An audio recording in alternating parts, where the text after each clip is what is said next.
आज मैंने आपको प्रॉमिस किया था मैं आपकी मुलाकात कराऊंगा एक ऐसे सेलर से जिसका नेचर था सेलिंग, बल्कि कहना चाहिए स्पिरिचुअल सेलर। अगर ज़िनोगी होता या कृष्णमूर्ति होते या रमन महर्षि होते और सेलिंग करते ऑन हिज बोट, तो वो ये आदमी था। एक और सेलर था जिसने एक अजीबोगरीब चीज की, एस्टोनिशिंग डिसीजन लिया, बर्नार्ड मॉन्टेसर। ये बहुत ही एक्सपर्ट सेलर था और 5 महीने के अंदर में ये ऐसा आदमी था कि पक्का ही जीतेगा, लेजिटिमेटली जीतने वाला था। ये देखा जाए तो समुद्र का ही प्राणी था। 48 उम्र था उसका, सेलिंग बहुत पसंद थी और अपनी ज्यादातर जिंदगी समुद्र में ही बिताता था। लेकिन उसको ये पसंद नहीं आया कि अखबार वाले अपने नाम के लिए इस स्पोर्ट को यूज कर रहे हैं। कमर्शलाइजेशन ऑफ स्पोर्ट्स को पसंद नहीं आया। ये आइडिया कि मैं अपने पैशन को इसलिए फॉलो करूं क्योंकि मीडिया वाले उसको देखें, लोग मुझे स्पॉन्सर करें, पैसे दें, अखबार में मेरा नाम आए, इससे उसको फील होता था मेरी आत्मा मर रही है। Damaged his soul. जब ये कहते हैं ना डैमेज्ड हिज सोल, तो ये बहुत ही इवॉल्व लोगों को होता है, क्योंकि सबको अपने सोल के बारे में पता भी नहीं चलता। नमस्कार दोस्तों, नमस्कार। स्वागत है आपका हमारी इस सीरीज में।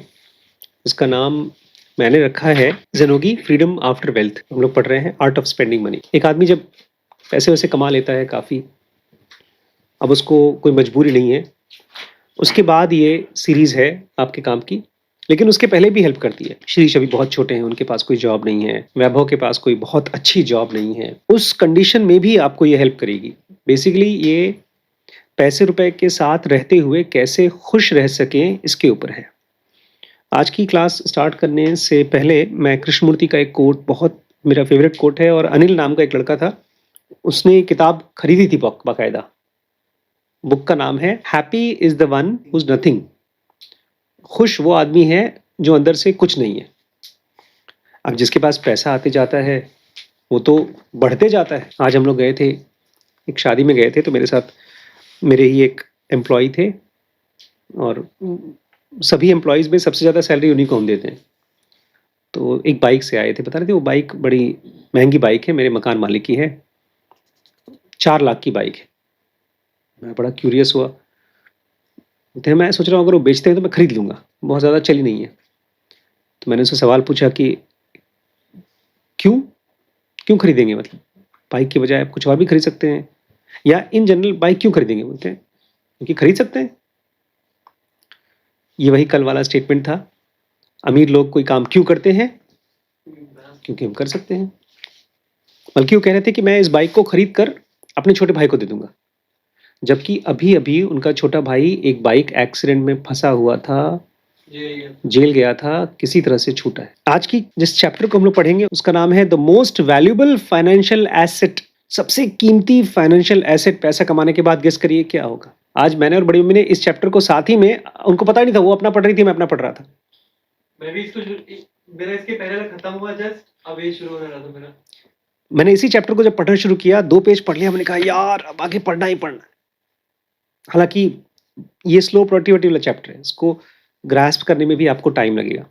The most valuable financial asset. एक बार आपके पास पैसा आ जाए, लेकिन ये ऐसा नहीं कि पैसा आने के बाद ही, उसके पहले भी आप इस एसेट को कमा सकते हैं। अगर आपको किसी को इम्प्रेस करने की जरूरत नहीं है तो आपने बहुत कीमती फाइनेंशियल एसेट बना लिया है। अगर आपको अजनबियों को, नए लोगों को प्रूव नहीं करना कि मैं कितना अमीर हूं या कितना पावरफुल हूं, तो ये बहुत बड़ी फाइनेंशियल एसेट है। इसमें हम लोगों को 2 लोगों के बारे में खास तौर से बताया जाएगा।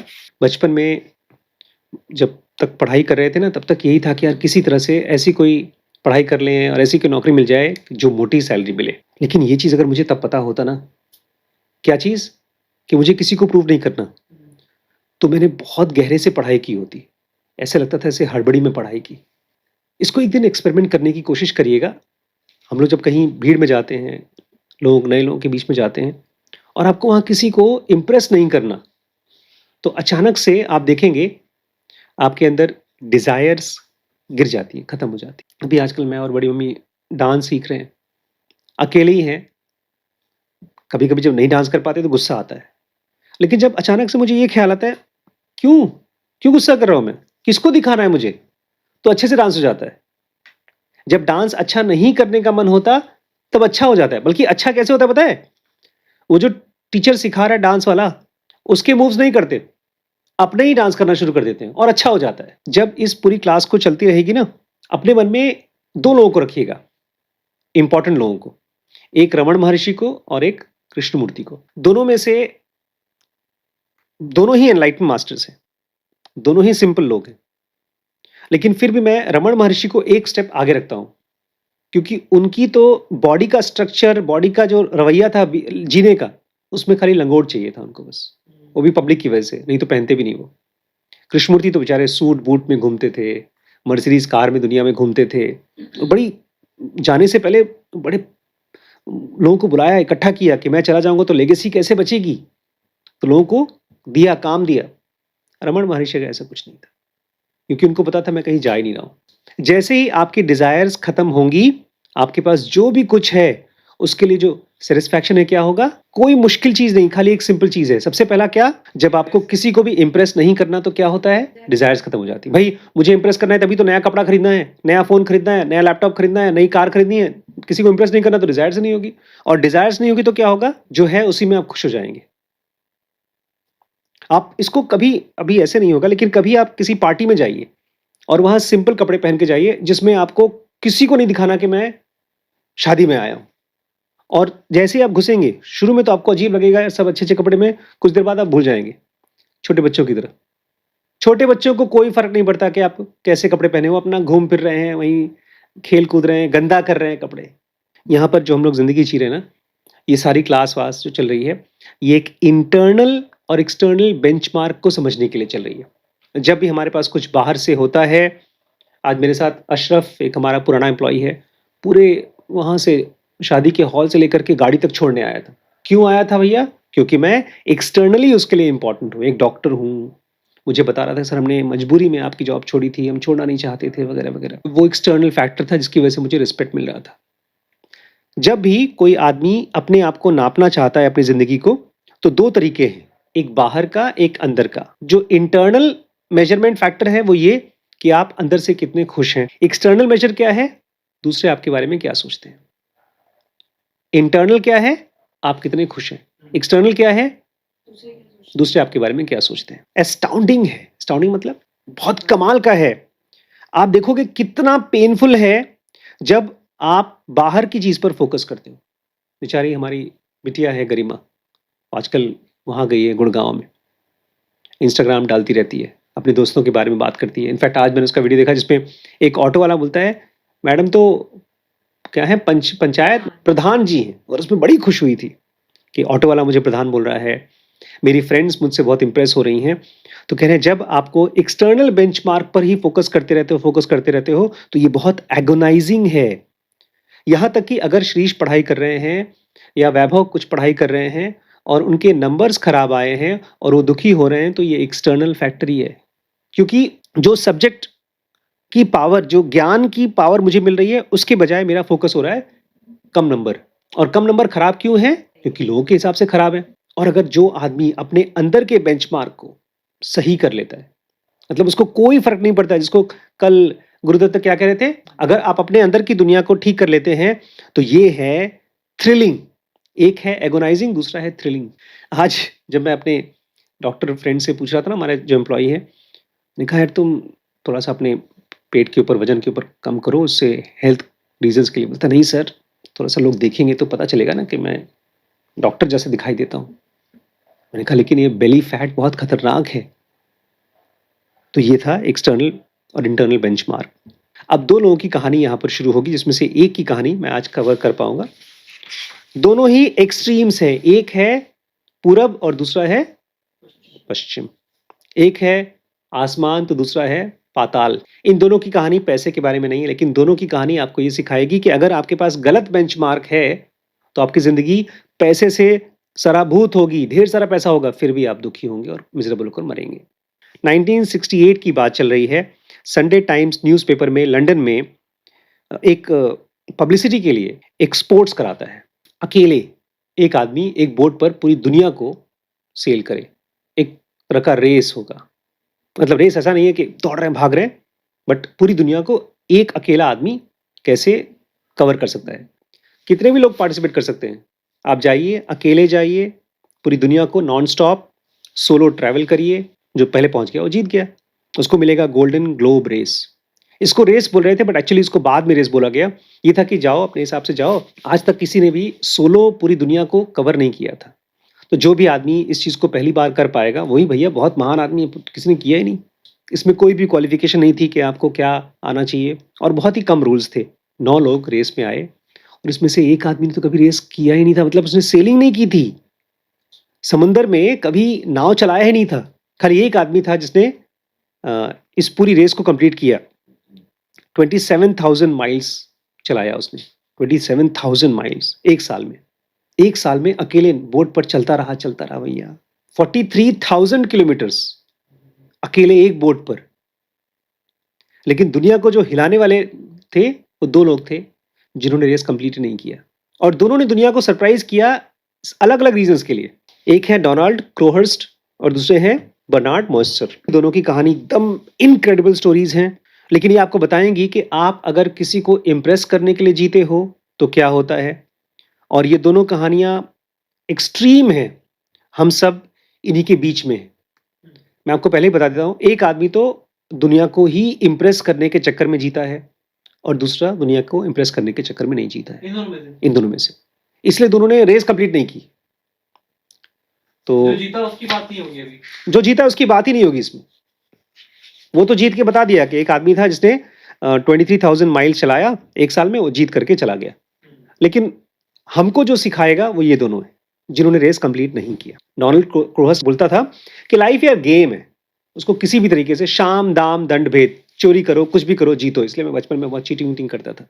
उनके हिसाब से यार चालाकी सबसे इंपॉर्टेंट चीज है और अगर कभी झूठ झाट बोलना पड़ा, चोरी वोरी करना पड़ा तो कोई दिक्कत नहीं है, बशर्ते लोग खुश रहें और तुम भी अपना गेम जीतते रहो। 2 आइडियाज थे उसके। कौन कौन से? एक तो ये कि चालाकी सबसे इंपॉर्टेंट है और दूसरा चोरी भी चलेगा, चालाकी और झूठ। और ये दोनों बाद में क्या होगा, इसको वापस आएगा डराने के लिए। जब पहली बार इस रेस के बारे में सुना उस समय ये 36 साल के थे। 2 चीजें आपको के बारे में मालूम पड़ना चाहिए। इसके एम्बिशन तो बहुत बड़े बड़े थे, दुनिया भर में बहुत बिजनेस करना है, लेकिन इसके बावजूद ये बेचारे जिंदगी में कुछ कर नहीं पाए थे बड़ा। इन्होंने 2 जगह पर अप्लाई किया था, दोनों जगहों से इनको निकाल के फेंक दिया गया था, रॉयल एयरफोर्स में और ब्रिटिश आर्मी में।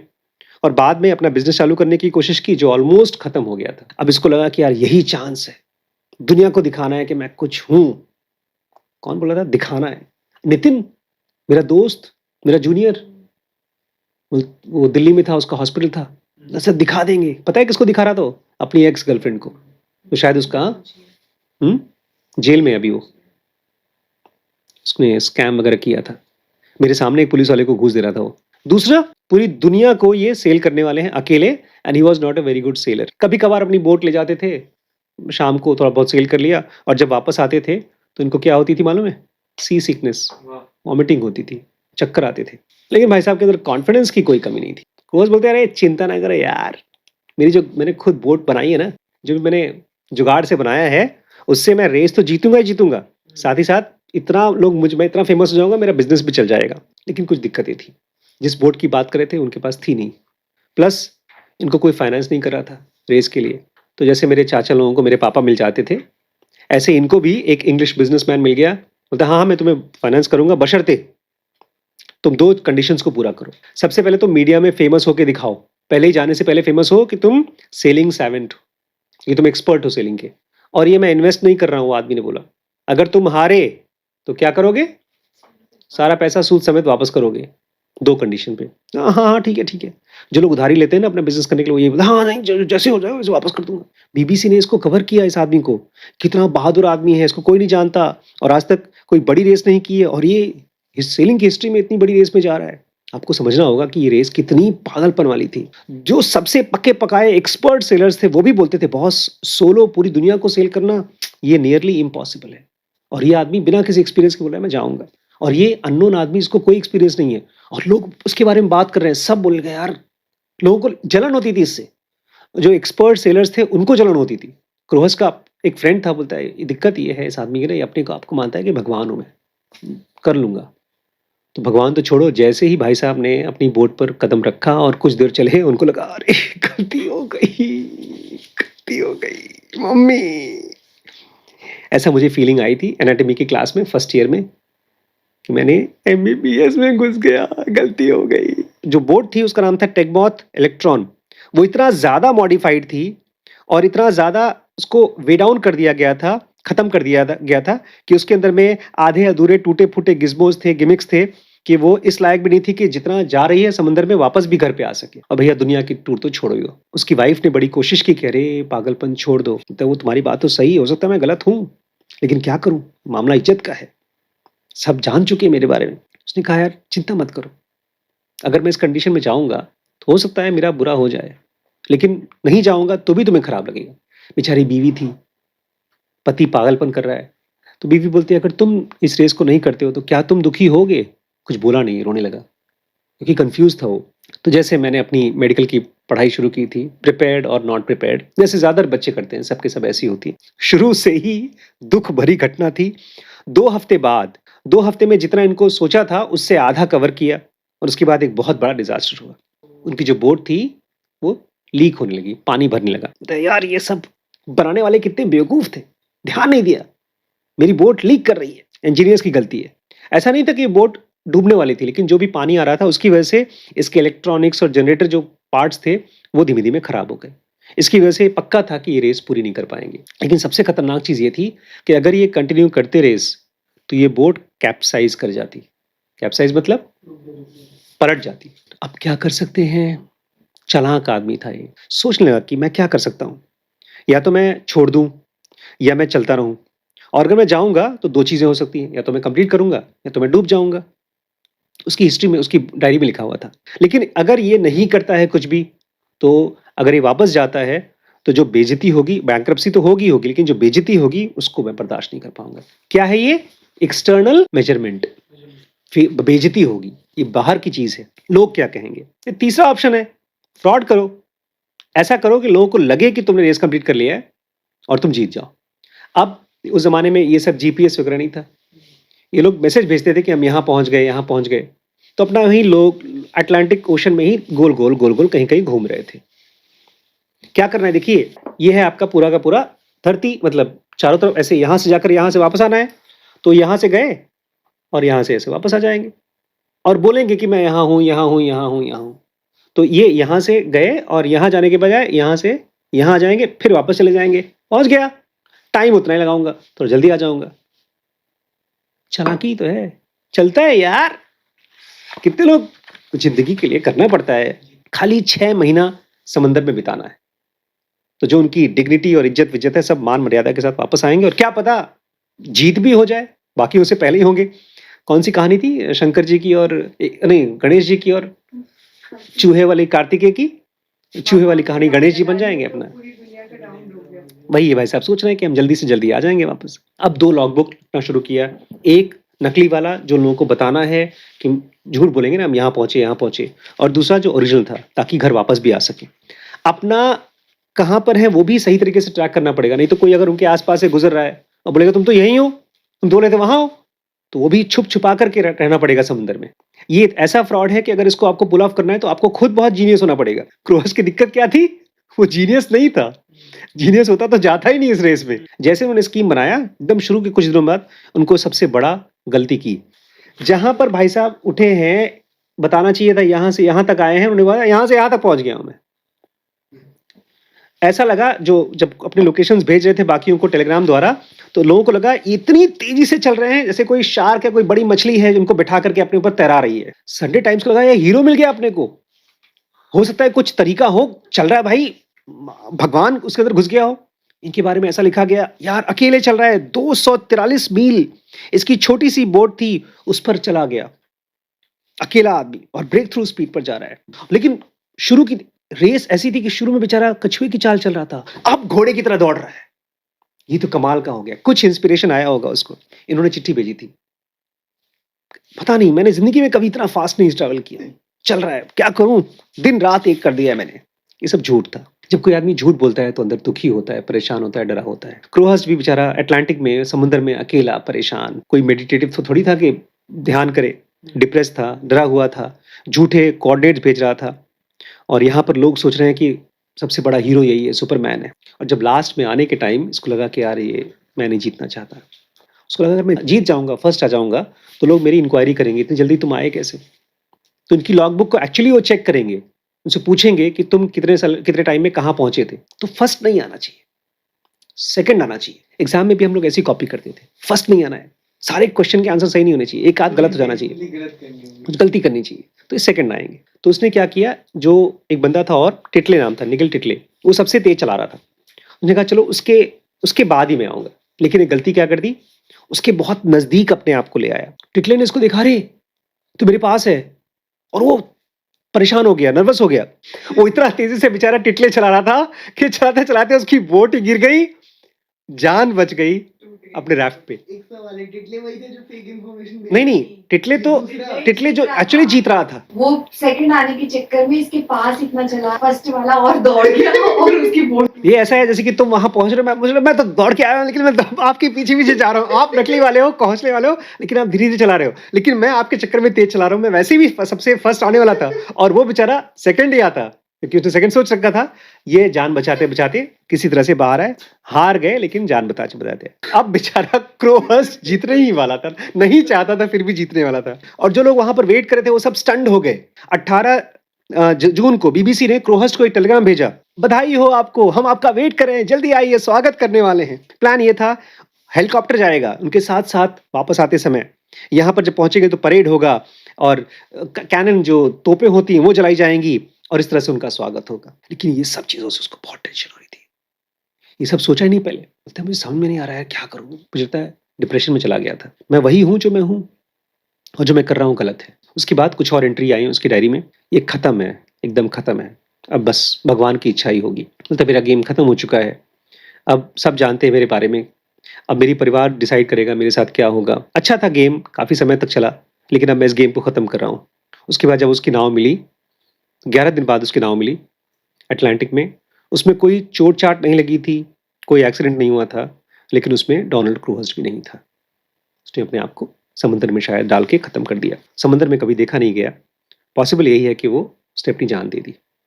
एक लास्ट पॉइंट है, उसके बाद कल पढ़ेंगे। लाइफ की विडंबना देखिए, रॉबिन नॉक्स जॉनसन, उसने जो पैसा जीता $5000 इस बंदे ने जीता, वो डोनेट कर दिया इसकी फैमिली वालों को। ये इतना पैसा था कि उसके परिवार वालों का बिजनेस बच जाएगा, खत्म नहीं होगा। तो ये तो था वो आदमी जो एक्सटर्नल मेजरमेंट रखता है। इंटरनल वाले की कहानी तो ऐसा लगता है जैसे कि कृष्णमूर्ति जी रहे हैं, अपनी नाव चला रहे हैं। बहुत ही कमाल की कहानी है, हम लोग कल पढ़े। ठीक है, छोटी सी कहानी है, मजा नहीं, बहुत प्यारी सी छोटी सी। मैं चाहूंगा मेरे बच्चे इस तरह से जिए जैसे दुनिया बाहर है ही नहीं, सब कुछ खाली अंदर है। हर एक दिन, हर एक घंटे मैं कैसा फील कर रहा हूं, कंफर्टेबल। लेकिन एट द सेम टाइम ये भी देखें कि कहीं ऐसा तो नहीं मैं कंफर्टेबल अंदर इसलिए फील कर रहा हूं क्योंकि मैं बाहर से इंपल्सेस का आदी हो गया हूं। Take out some time. कल आपको उससे इंस्पिरेशन मिलेगा जो बंदा केवल इंटरनल मेजरमेंट देखता था, बर्नार्ड। ठीक है, कल और पढ़ेंगे। नमस्कार दोस्तों, स्वागत है आपका हमारे आज की इस वीडियो में, जो ज़िंदगी फ्रीडम आफ्टर वेल्थ की सीरीज़ है। एक बार मैं और बड़ी मम्मी चले गए थे, कौन से पहाड़ गए थे, ऊटी, चेन्नई से ऊटी गए थे ना, और सब गर्मियों के कपड़े लेकर गए थे। इतनी ठंड लगी, इतनी ठंड, पहले तो फटाफट गए कमरे में। मुझे मम्मी ने वहाँ टिका करके गाड़ी उठाई, चले गई मार्केट, स्वेटर खरीद के लाई, उसको पहना, तब राहत मिली। उसके बाद से हम लोग किसी भी पहाड़ पे जाते हैं, किसी भी मौसम में जाते हैं, कम से कम एक आध गर्म कपड़ा जरूर रखते हैं। बल्कि कभी कभी तो ऐसा हो जाता है कि हमारे पास इतने ढेर सारे गर्म कपड़े हो जाते हैं कि वो पहने नहीं जाते। पिछली बार ऐसे ही हुआ था।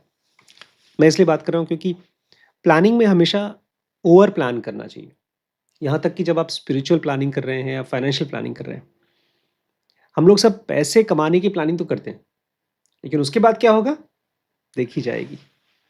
तो हमारी हालत बेचारे अभिमन्यु की तरह हो जाती है, महाभारत के अभिमन्यु की तरह। चक्रव्यूह के अंदर घुस घुस गए, तोड़ दिया, लेकिन अब बाहर निकलने नहीं आते। तो पैसा हमारे लिए अभिमन्यु की तरह हो जाता है। तो ये जो आज का वीडियो है वो सेकेंड पार्ट है कल के वीडियो का, जिसका नाम है the most valuable financial asset is, शीर्ष कंप्लीट करेंगे।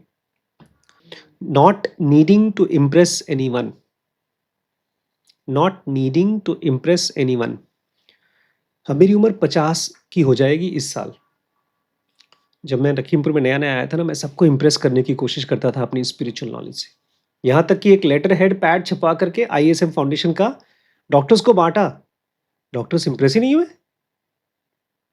फिर मुझे अपनी गलती का एहसास हुआ, मैंने बंद कर दिया। अब जो नई बैच आ रही है सुपर स्पेशलिस्ट्स की, जैसे आज जो डॉक्टर आए थे, 2-2 डॉक्टर्स, वो दोनों ही स्पिरिचुअल क्वेश्चन पूछने के लिए आए थे, बातचीत करने के लिए। ऑलमोस्ट 2 घंटे हमने ऊपर बात की। इतनी अच्छी बात हुई कि हमको रिकॉर्ड करना चाहिए था। एक तो कार्डियोलॉजिस्ट थे, वो अपने एक फ्रेंड को लेकर आए थे, चलो मैं डॉक्टर साहब से मिला के लाता हूँ। वो लखीमपुर में रहना भी चाहते हैं और साथ ही साथ वो चूँकि वो उन्होंने ज़ेनो का कोर्स भी जॉइन किया है, जो कार्डियोलॉजिस्ट हैं, बाकायदा पे करके जॉइन किया है। आज मैंने दोनों को बुक भी दिया है एक-एक ज़ेनोगा की। मैं आपको ये बताना चाहता हूँ कि आपकी रियल वर्थ आती है जब आप अपने स्वभाव को, अपने नेचर को, जो किसी को इम्प्रेस करने वाली कोशिश नहीं होती, उसको खोज पाते हो। और ये आसान नहीं है, इम्पॉसिबल भी नहीं है। जब छोटे बच्चे होते हैं तो हमको किसी को इम्प्रेस करने की ज़रूरत नहीं होती। लेकिन जब एक बार सोसाइटी में जीना शुरू करते हैं, जब लोग हमको देखते हैं तो लोग हमको इज़्ज़त देना शुरू करते हैं। वहीं से सब गड़बड़ हो जाता है शुरू। क्योंकि इज़्ज़त अपने आप में बहुत एडिक्टिव है। फिर हम ऐसे ही काम करने की कोशिश करते हैं जिसमें इज़्ज़त मिले, इज़्ज़त मिले, इज़्ज़त मिले। और फिर भूल जाते हैं कि हमारा नेचर क्या है, हमारा क्या काम करने का नेचर है, हमें क्या पढ़ना चाहिए जिसके ज़रिए हम अपने डेप्थ को महसूस कर पा रहे हैं। ये सब भूल जाते हैं। हम खाली वही काम करते रह जाते हैं। कौन-सा? Trying to impress others. तो कल हमने किसके बारे में पढ़ा था जो इम्प्रेस करते-करते परलोक सिधार गए? डोनाल्ड क्रोहर्स्ट। डोनाल्ड क्रोहर्स्ट। बेचारा मुझे लगता है वहाँ रहते-रहते ना अकेले 6 महीने तक समुद्र में अकेले रहते-रहते, बल्कि ज़्यादा ही था, डिप्रेशन में चला गया। अगर आप दूसरों को इम्प्रेस करने की कोशिश कर रहे हो, तो आप डिप्रेशन में भी जाओगे, आज नहीं तो कल। क्योंकि ये अगेंस्ट योर नेचर है, इम्प्रेस करना दूसरों को। आज मैंने आपको प्रॉमिस किया था मैं आपकी मुलाकात कराऊँगा एक ऐसे सेलर से, जिसका नेचर था सेलिंग, बल्कि कहना चाहिए स्पिरिचुअल सेलर उसको।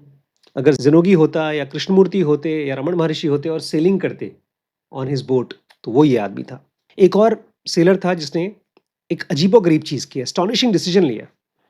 बर्नार्ड मॉन्टेसर, क्या नाम है उसका? बर्नार्ड मॉन्टेसर। ये बहुत ही एक्सपर्ट सेलर था और 5 महीने के अंदर में ये ऐसा आदमी था कि पक्का ही जीतेगा। लेजिटिमेटली जीतने वाला था। ये देखा जाए तो समुद्र का ही प्राणी था। 48 उम्र था उसका, सेलिंग बहुत पसंद थी और अपनी ज़्यादातर ज़िंदगी समुद्र में ही बिताता था। लेकिन उसको ये पसंद नहीं आया है कि अखबार वाले अपने नाम के लिए इस स्पोर्ट को यूज़ कर रहे हैं। कमर्शियलाइज़ेशन ऑफ हिज स्पोर्ट उसको पसंद नहीं आया। ये आइडिया कि मैं अपने पैशन को इसलिए फ़ॉलो करूँ क्योंकि मीडिया वाले उसको देखें, लोग मुझे स्पॉन्सर करें, पैसे दें, अखबार में मेरा नाम आए, इससे उसको फ़ील होता था मेरी आत्मा मर रही है। Damaged his soul. जब ये कहते हैं ना डैमेज्ड हिज सोल, तो ये बहुत ही इवॉल्व लोगों को होता है, क्योंकि सबको अपने सोल के बारे में पता भी नहीं चलता। अरे है तो है, नहीं तो नहीं। आज एक डॉक्टर आए थे, उनकी सोल बेचारी बहुत छोटी सी अभी-अभी निकल के आ रही थी, लेकिन उसको अनजाने में भी दबा रहे थे। पूछ रहे थे एक सवाल कि समझ में नहीं आता सही क्या है? गरीब की सेवा करना चाहिए कि ऐसे पैसे कमाना चाहिए कि माँ-बाप को एक कंफर्टेबल लाइफ दे सकें, एक अच्छा घर बना सकें। अगर गरीबों की सेवा नहीं करोगे तो वो भी गलत है। लेकिन इतनी मेहनत की है, अगर एक अच्छी लाइफ नहीं दिया अपने परिवार को तो वो भी गलत है। तो ये वो स्टेज है जहाँ पर वो सोल निकल के बात कर रही है। तो इनको क्या लग रहा था? Damaged his soul. किस चीज़ से? कि अगर मेरे काम को बेचा गया तो, मेरे पैशन को बेचा गया तो। उनको बस सेलिंग अच्छा लगता था, सेलिंग के लिए। भाई साहब, ये रेडियो नहीं लेकर आया कि टाइम-टाइम पर इनका ये काम था कि तुम कहाँ हो, किस लोकेशन में हो, अपने रेडियो के ज़रिए बताना होता है। इंग्लैंड में लेकर ही नहीं आया। उसको लगा मैं चलता रहूँगा, अगर कोई मुझे देख ले और किसी को बताना हो तो बता दे, मैं अपना खाली सेल करूँगा। मतलब टेलीफ़ोन टाइप का, जिसको रेडियो बोल रहे हैं। इस पूरे स्ट्रिप में कम से कम 9 महीने तक उनको समुद्र में रहना था। और बहुत कम लोग इतने मैच्योर होते हैं कि दुनिया से काट करके अपने साथ रह पाते हैं। मोइंट्सर एक एक्सट्रीम आदमी था, एक तरह से मेडिटेटिव आदमी। आधे जब रास्ते पे पहुंच गया, उसको लगा मैं दूसरों के लिए सेल नहीं करूंगा, मैं खुद के लिए करूंगा। उसने अपनी डायरी में लिखा, तो ये आइडिया भी मुझे बड़ा खराब लगता है, ये थॉट बीमार कर रहा है मुझको कि मैं वापस यूरोप जाऊं। सांप के गड्ढे में एक बार मैंने एक फिल्म देखी थी, टॉप 10 फिल्म में मैं हमेशा उसको रखता हूँ, हमेशा। मैट्रिक्स या वो कौन सी, माइकल क्लेटन, उसने भी ऐसी कुछ बात कही थी। जब किसी को एहसास होता है कि मैं एक नर्क में जी रहा हूं और डिप्रेशन में नहीं है वो, तब वो जाना चाहता है अपने अंदर। ये कह रहे हैं कि मुझे खराब लग रहा है झूठी दुनिया में, बेसिकली जहां पर लोग रुपए पैसे को बहुत कीमत देते हैं, नाम को, पावर को, उसको झूठी दुनिया बोल रहे हैं। सब झूठ बोल रहे हैं, सब मकड़ी की तरह एक दूसरे के ऊपर पीछे पड़े हैं। हमारे को बेसिकली वो ये नहीं पसंद कर रहे हैं कि कोई हमको यूज करे। तो ये था जो मॉन्स्टर था। तो कह रहे हैं दुनिया एक ऐसी दुनिया जहां पर अपने आप को बेचने के लिए अपना पैशन करो। ये ऐसा ही है जैसे कि कोई आदमी किसी भगवान की पूजा करता है, प्रार्थना करता है, और फिर उसको पैसे मिले और कहा जाए उसके लिए करो पूजा, पैसे के लिए पूजा करो, ऐसा कुछ। तो उसको ये तो था कि जब पब्लिक के पास जाएंगे तो बेकार एक्सपीरियंस है। लेकिन जब अपनी बोट पे रहता था वो, उसकी बोट का नाम था जोशुआ, वो अलग ही कहानी थी। जब वो अपनी बोट पे रहता था उसको लगता था मैं अपनी आत्मा में हूँ। उसने बाद में लिखा, सोचिए हम लोग समंदर पे रहेंगे, बोर हो जाएंगे, लेकिन ये अकेला समंदर में, बोलता है मेरे दिन बीत जाते हैं, कभी भी मोनोटोनस नहीं होता है। हालांकि 2 दिन 3 दिन 4 दिन सब एक ही जैसे होते हैं, फिर भी एक जैसे नहीं होते। इसलिए समंदर की जो जिंदगी होती है वो अलग ही आयाम की है। समंदर में मैं कॉन्टेम्पलेट कर पाता हूँ, एक बहुत ही स्पेशल कॉन्ट्रास्ट मिलता है समंदर में। बाहर उसको वही इम्पल्स मिलते हैं, चोरी, फरेब, धोखा, उसको दिखता है। यहाँ नहीं दिखता, यहाँ सब नेचर है। उसके दोस्त कौन है? सी, विंड्स, काम्स, सन, क्लाउड्स, परपॉइजेस। क्या मतलब है परपॉइजेस का? आप लोग पता है रमन महर्षि बंदरों को समझ पाते थे, कुत्तों को समझ पाते थे, गाय को समझ पाते थे। मुझे लगता है ऐसे ही ये भी नेचर को फील कर पाते थे, समझ पाते थे। यहाँ पर इनको फील होता था पीस और जॉय, जिंदा रहने का, हार्मनी में।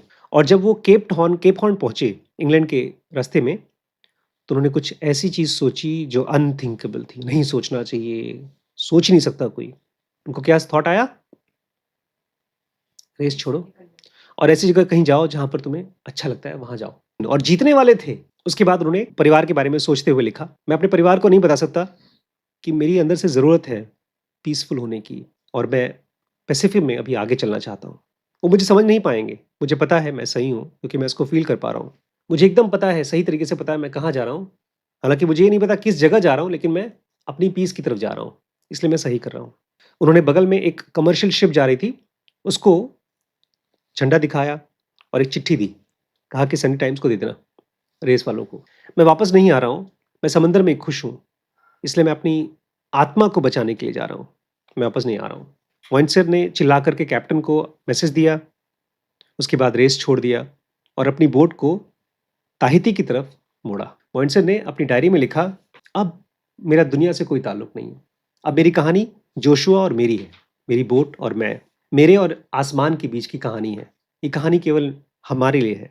अब ये कहानी बहुत बड़ी हो चुकी है क्योंकि अब इसका ताल्लुक बाकी लोगों से नहीं है, किसी और से नहीं है। कृष्णमूर्ति का एक बहुत ही फेवरेट कोटेशन है, truth is a pathless land.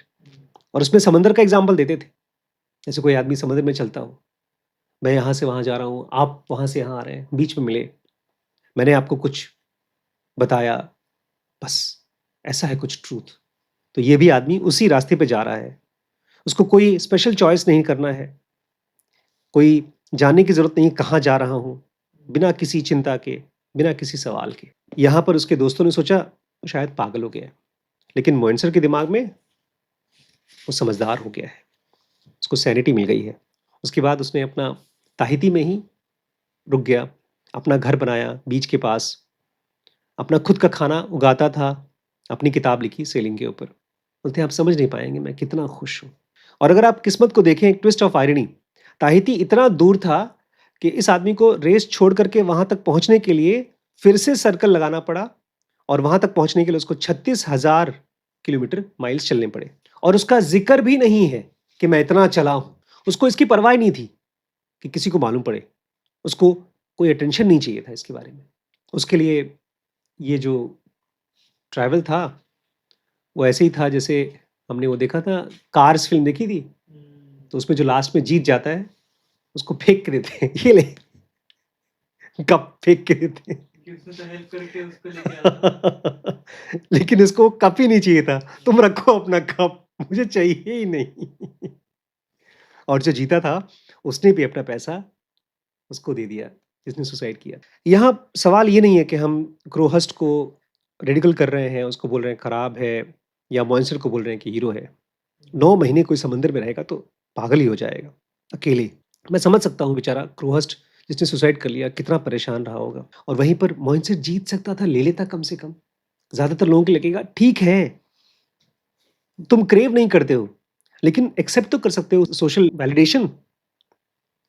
लोगों को खराब लगेगा। शायद कुछ लोगों को लगे घमंडी है।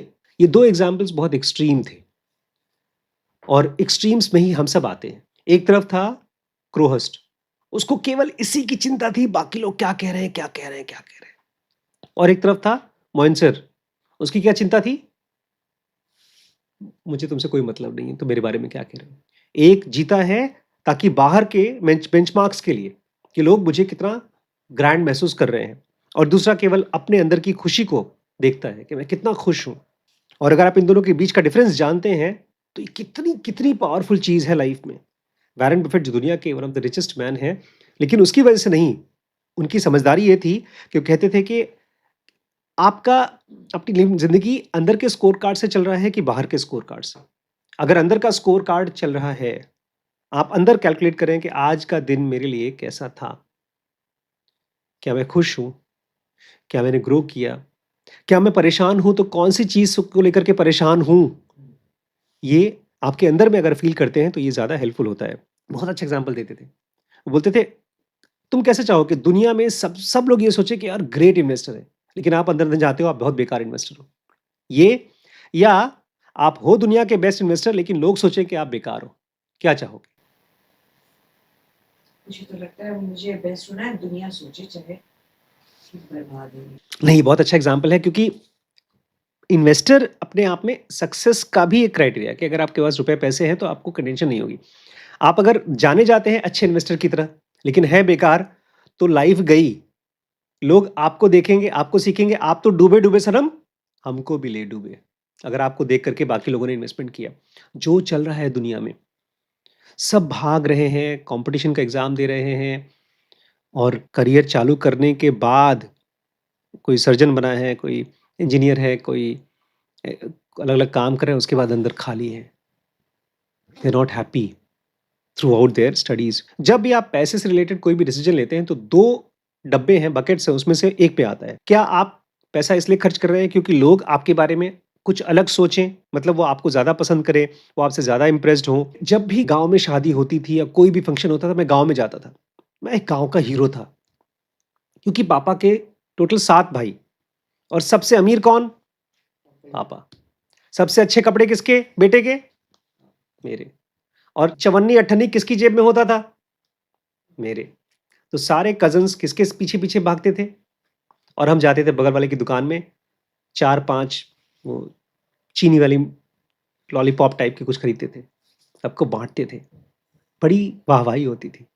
पापा की कमाई पर मेरी वाहवाही होती थी। मुझे याद है अभी भी, जो घर है गाँव का, उसके पीछे एक दुकान थी, और दिन में कम से कम 10 बार वहाँ जाते थे। पैसे चुरा-चुरा के इम्प्रेस करता था मैं कज़िन्स को। तो आप कैसी ज़िंदगी जी रहे हैं कि लोग आपसे इम्प्रेस्ड हों, आपसे जेलस हों, या आप वो काम कर रहे हैं जो आपकी सोल को फ़ीड करे, आपको खुश करे?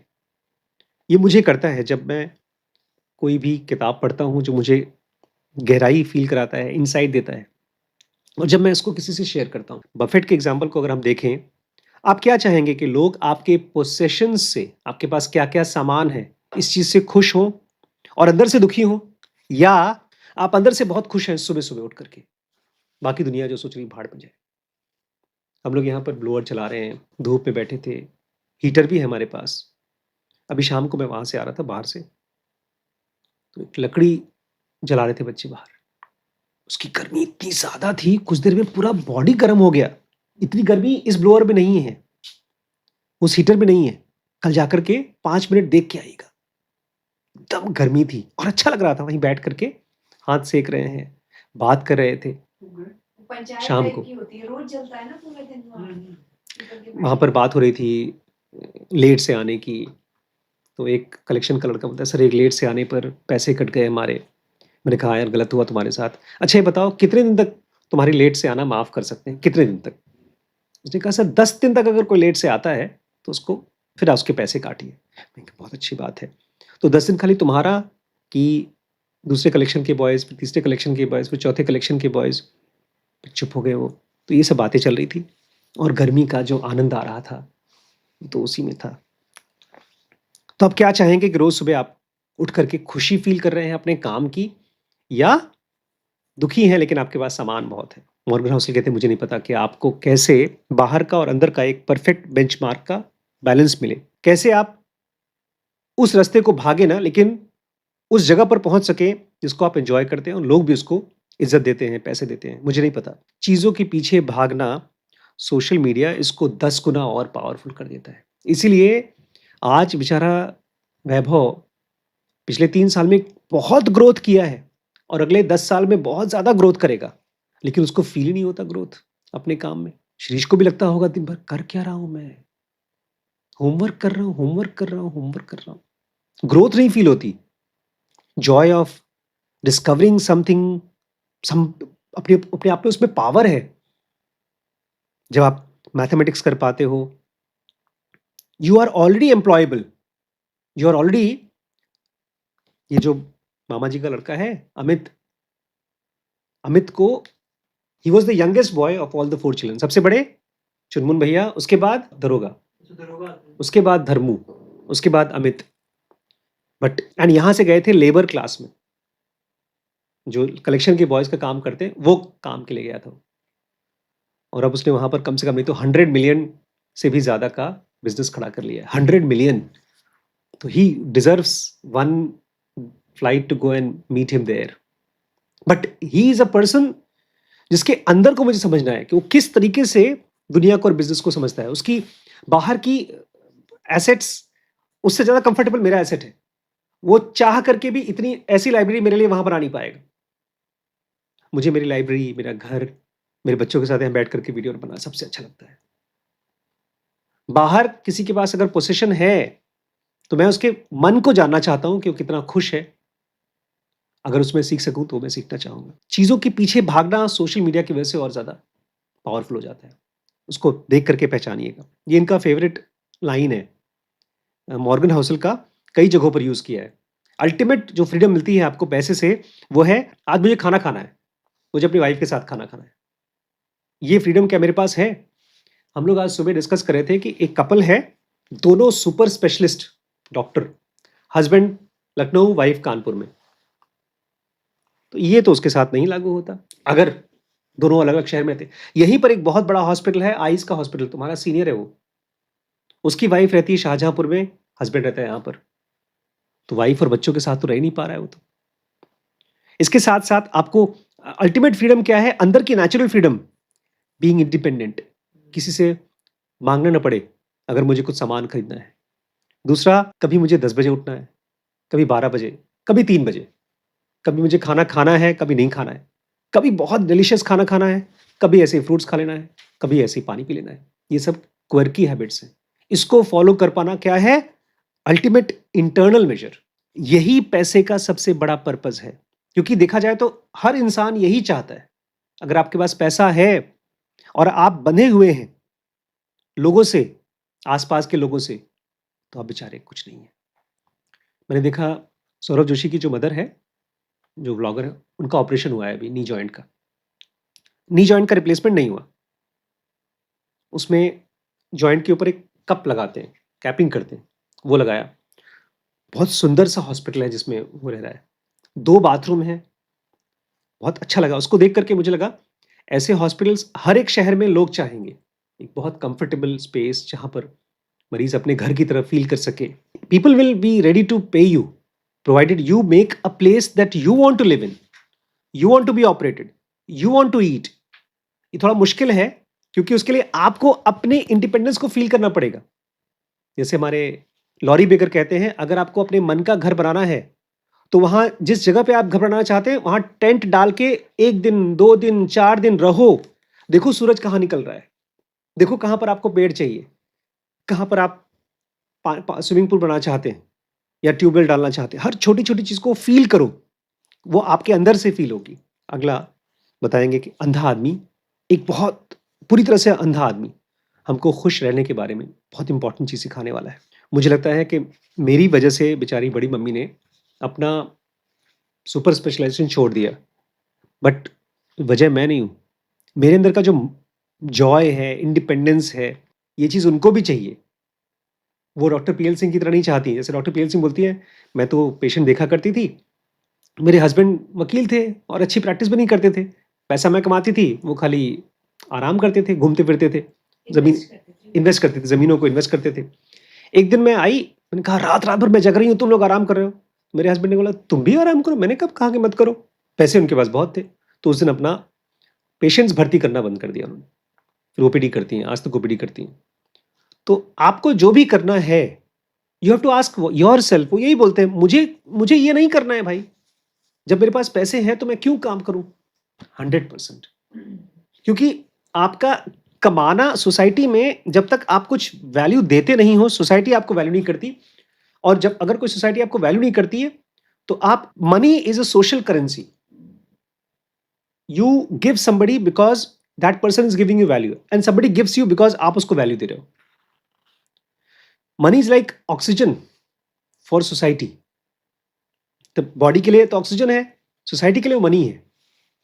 अगर आप भूल जाते हो कि मुझे कमाना भी है और खाली आप ये सोचते हो मैं अपनी मर्जी से ही जिंदगी जीऊंगा, तो शायद वो भी आप रमन महर्षि जैसे अगर हो सके तो अच्छी बात है. बट बैलेंस देखना पड़ेगा. इसलिए कह रहे हैं कि आपको बैलेंस खोजना पड़ेगा एक्सटर्नल और इंटरनल मेजर का. हमें यूट्यूब के वीडियोस के व्यूज, कमेंट्स, उसकी रैंकिंग, वो हमको एक्सटर्नल मेजर देती है. और अगर बनाने में खुशी मिल रही तो हमारा इंटरनल मेजर है वो. ठीक है.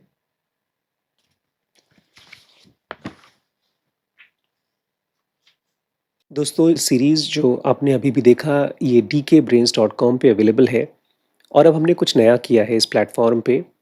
इसका स्ट्रक्चर हमने पार्ट्स में डिवाइड किया है क्योंकि बहुत से लोग हैं जो हमारे कोर्सेज ट्राई करना चाहते थे लेकिन नहीं कर पाते थे फीस की वजह से.